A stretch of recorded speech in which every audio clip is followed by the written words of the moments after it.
You ever been on a project that just feels chaotic? You know the one. It's like an orchestra where the violins are playing a waltz, the drummers are deep into a rock solo, and the finance department is playing a funeral march.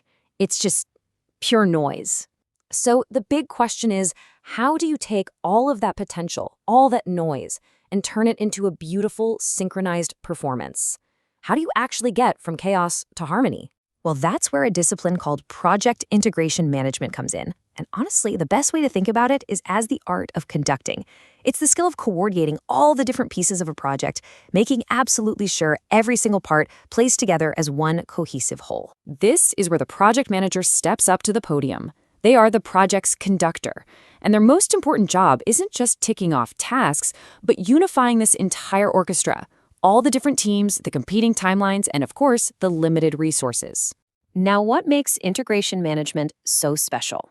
Well, it's the only part of project management that is there through all 5 phases of a project, from the very first idea all the way to the final sign-off. It's like the conductor's baton. It's always there guiding the music from the first note to the final bow. So before the orchestra can even play a single note, somebody has to write the sheet music, right? This is all about that critical planning phase, composing a detailed plan for what you hope will be a flawless performance. And this plan, this symphony, it unfolds across 7 distinct movements. We kick things off by developing the project charter and the management plan. Then we get into directing the work, managing the knowledge we gain, keeping an eye on our progress, controlling any changes that pop up, and finally closing out the project. Let's start at the top. First up, Movement 1, the project charter. Just think of this as the official green light. It's the document that formally authorizes the project to even exist. And really importantly, it gives our conductor, the project manager, the authority they need to start pulling the orchestra together and getting the resources. But how does a company decide which projects even get that green light? Well, they use financial models like these to figure out which symphony is actually worth funding. They'll look at things like net present value, or ROI, where a higher number is better, or maybe the payback period, where you want a shorter time. It's all about making a solid business case before a single dollar gets spent. Okay, so the project is a go. Now we're at Movement 2, developing the project management plan. This document, this is the complete sheet music for the entire orchestra. It's so much more than a schedule. It details exactly how the project is going to be executed, how it'll be monitored, and how it'll be closed. Without this, you just have musicians making it up as they go, which leads to a lot of noise. This plan is the single source of truth for everyone. With our sheet music written and handed out to all the musicians, well, it's showtime. The performance is about to begin, and it's time to bring all that careful planning to life. And that brings us to Movement 3, direct and manage project work. The conductor gives the downbeat, the orchestra starts playing. This is the heart of it all. This is the execution phase where the team is actively creating the project's tangible outputs, the products, the services, the results. The stuff we call deliverables. Right on its heels is Movement 4, managing project knowledge. Because, a project isn't just about what you create, it's also about what you learn. This is the process of capturing all the unique insights from this performance so that future concerts, your next projects, can be even better. You learn from your successes and, just as importantly, your mistakes.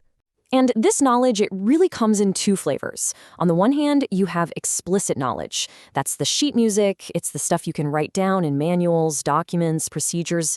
But then you have tacit knowledge. This is the musician's skill, that hard-won know-how and intuition that comes from years of experience. A truly great conductor knows how to draw out and leverage both. Now, a great conductor doesn't just kick things off and then hope for the best. No way. They are actively engaged the entire time, listening carefully and making all these little adjustments to keep the rhythm and the tempo just right. That active listening, that's Movement 5, monitor and control project work. This is where the conductor is constantly comparing what they're hearing from the orchestra to what's written down in the sheet music.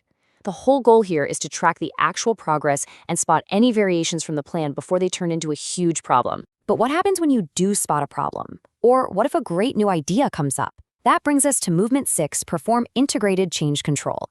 Because let's be real, in any complex project, the music is probably going to need to change mid-performance. This is the formal process for handling those changes without letting the whole symphony fall apart. And it's a deliberate system, not just a reactive panic. First, someone submits a formal change request. Then, the team analyzes its full impact on the cost, the schedule, the quality, everything. Only then is a decision made to approve or reject it. That decision gets communicated to everybody, and if it's approved, the change gets implemented in a controlled, organized way. And this all boils down to one simple golden rule. Never approve or deny a change without first assessing its actual impact on the project. You have to analyze before you decide. Sticking to this one rule can stop a seemingly small change from completely derailing the entire performance. So after all the movements, all the drama, the performance reaches its stunning conclusion. But it's not quite over yet. It's time to take the final bow, to have a graceful and structured conclusion to the masterpiece. This leads us to our grand finale. Movement number 7, closing the project or phase. This isn't just about everyone stopping work. It's a methodical process of finalizing all the activities, getting that formal sign-off, and officially handing over the finished masterpiece. It's what keeps projects from just lingering on forever. And a proper closing has its own critical checklist.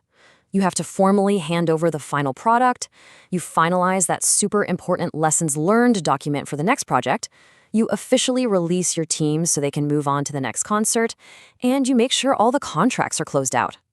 It's the administrative finale that guarantees a clean, professional ending. And the result of all this work? Well, you get a conductor who doesn't just react to chaos, but who actually creates harmony. You get a framework that turns a complex, disconnected bunch of tasks into a single, successful, and beautiful performance. And that really is the power of integration management. So now that you know the conductor's secrets for creating harmony out of what seems like chaos, the only question left is, what masterpiece will you create?